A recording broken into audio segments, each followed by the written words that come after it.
Passa a palavra agora ao general de brigada do Exército Brasileiro, o excelentíssimo senhor Paulo Chagas, agradecendo ao doutor Vitor pela exposição.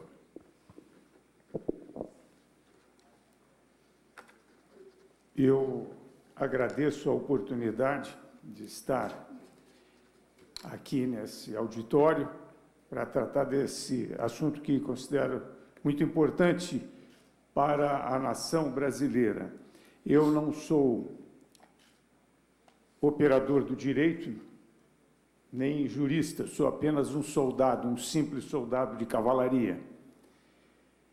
E é com essa visão de soldado que eu vou fazer uso da palavra e aqui eu tenho comigo um apanhado daquilo tudo que eu já falei e escrevi sobre a nossa Constituição e as suas consequências. Antes de iniciar, eu queria aproveitar a fala do brilhante Major Vitor Hugo. Digo brilhante porque ele é primeiro da turma dele, e eu o conheci enquanto ele fazia uma viagem de prêmio, justamente por ser o primeiro da turma.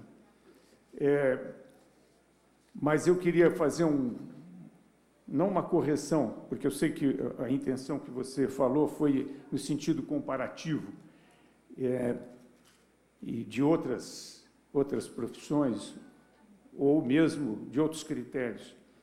Mas a promoção dos generais, as promoções no Exército, nas Forças Armadas, elas não são somente por indicação política, porque se não somente significa uma comparação, você falou isso como comparação. Nas promoções, nas Forças Armadas, nunca há interferência política, como tem que ser. Essas promoções são feitas por mérito ou por escolha, por um colegiado de profissionais. A avaliação é profissional.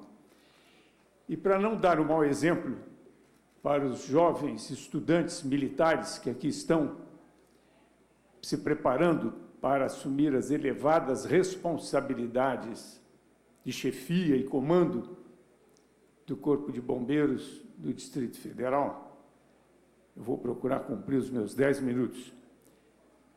E, para isso, eu tenho escrito aquilo que eu vou dizer, até porque eu gosto muito de escrever.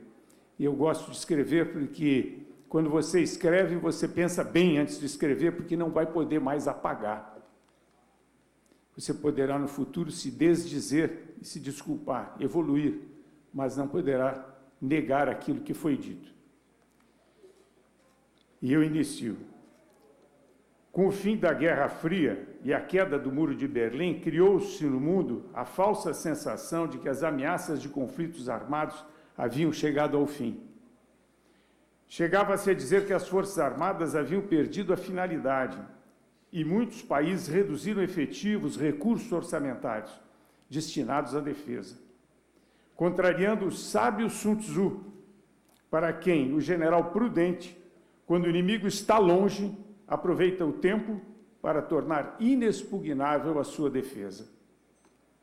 As elites brasileiras, induzidas pela índole pacífica da nação e estribadas na ausência de contenciosos fronteiriços, acreditando no prestígio conquistados pelos organismos multilaterais de cooperação, interpretaram equivocadamente o clima de aparente segurança que envolvia a humanidade e descuraram-se do fato de que, nas relações internacionais, a moral e a ética estão subordinadas aos interesses exclusivamente nacionais. Se em outros tempos houve efetiva cooperação e respeito entre as nações ricas e pobres, essa se deveu basicamente à importância da manutenção das áreas de influência e dos meios de contenção expansionista das potências mundiais que dividiam o mundo em dois blocos ideologicamente antagônicos. Esses fatos associados à errônea percepção de que o desenvolvimento nacional prescindiria do crescimento coordenado, harmônico de todas as expressões do poder, foram causas evidentes da criação de desigualdades e de vulnerabilidades que hoje ameaçam a ordem interna do Brasil. Um país socialmente desigual, problema herdado do passado colonial que a monarquia e a república não foram capazes de solucionar. Soma-se a isso o fato de que, após o fim dos chamados governos militares, houve intensa preocupação em proteger o cidadão comum de uma possível ação opressora do poder do Estado. Foram criados e continuam a ser criados instrumentos legais que restringem, condicionam e tolhem a agilidade da atividade de segurança pública e o processo judicial. Nesse cenário, houve incremento do crime organizado.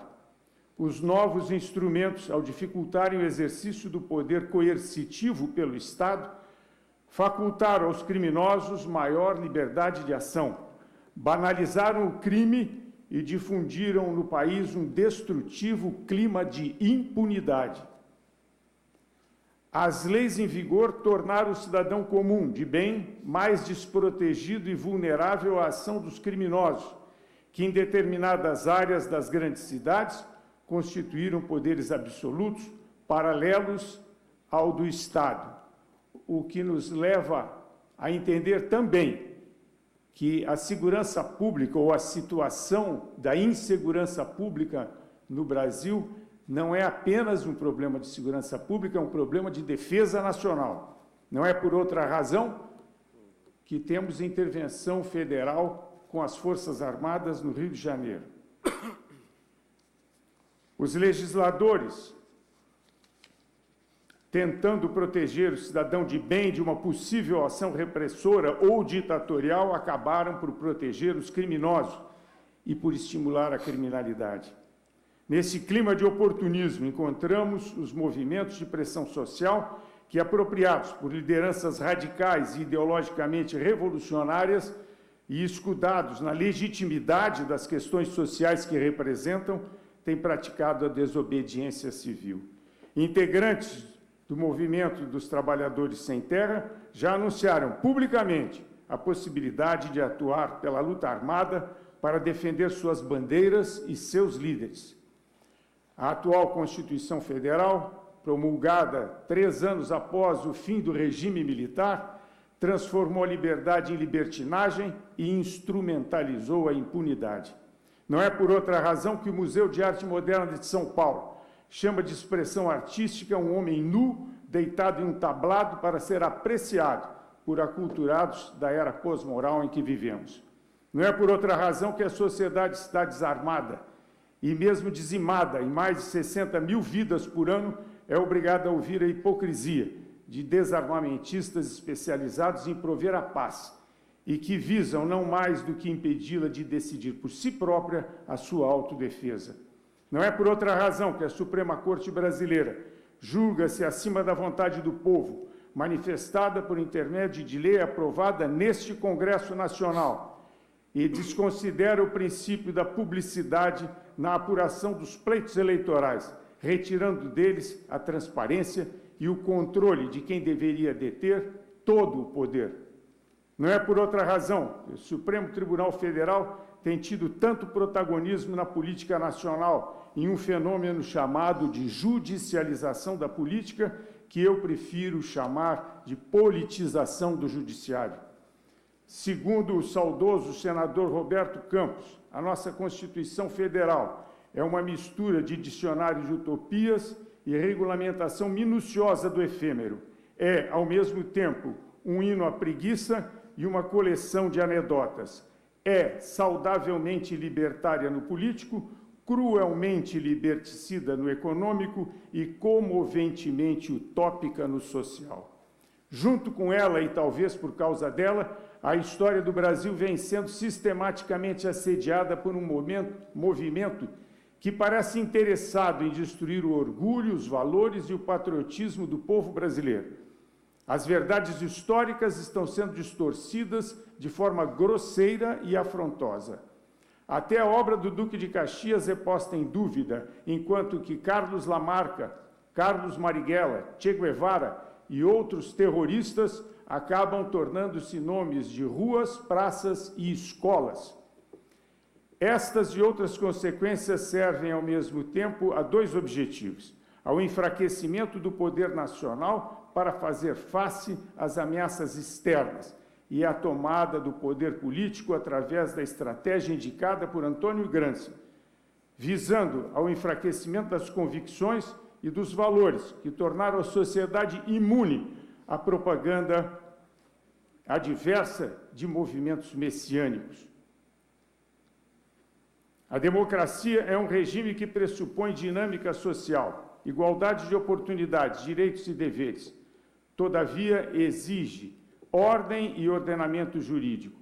Onde há desordem e insegurança jurídica, a estabilidade política e social está permanentemente ameaçada.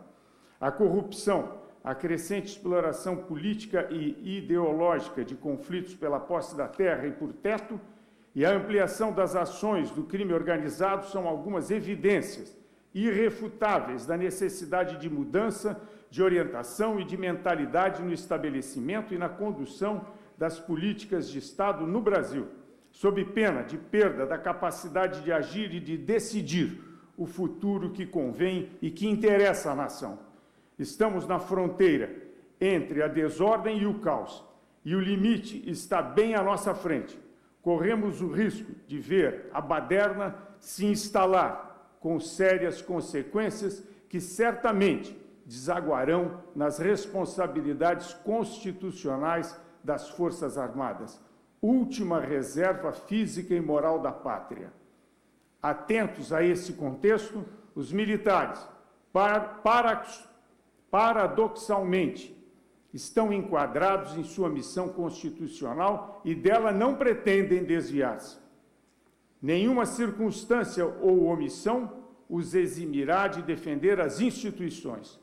Para eles, acima de tudo, está o compromisso pétreo de garantir a qualquer custo a soberania e a estabilidade da nação. A sociedade brasileira não espera outra atitude daqueles a quem confiou o derradeiro recurso do poder, do seu poder. Torna-se, portanto, apesar de todas as ameaças da criminalidade, da impunidade e da insegurança jurídica, imperioso incrementar, antes de mais nada, o amor à pátria, palavra que, entre milhares, só é citada uma vez na nossa Constituição Cidadã, bem como a autoconfiança e a autoestima do povo, para que ele recupere as suas convicções e compreenda a importância de conhecer, admirar, respeitar, amar e defender a pátria, dissuadindo pela fortaleza moral, manifestada ao extremo do ufanismo, qualquer tentativa de usurpação atentatória à liberdade e à soberania nacionais. E eu encerro com as palavras do saudoso professor José Walter Bautista Vidal. Por que o abandono dos sagrados conceitos de pátria e de nação, sem os quais é impossível sobreviver? Por que a perda da autoestima que transforma nossos filhos em escravos ou canalhas? Muito obrigado.